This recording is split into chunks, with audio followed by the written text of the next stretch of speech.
What you did was very baller. You're very anarchist. Yeah. Fuck them. Don't worry, I'm not gonna snitch on you. Well, I hope not, because I'd fucking kill your family. That was an exaggeration. It's okay.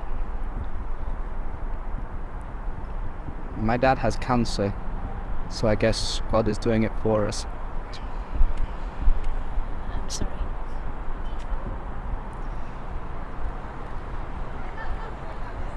You work in Helvetia, right? Right? Can I get your number? Want to set up some more gigs down there. Definitely.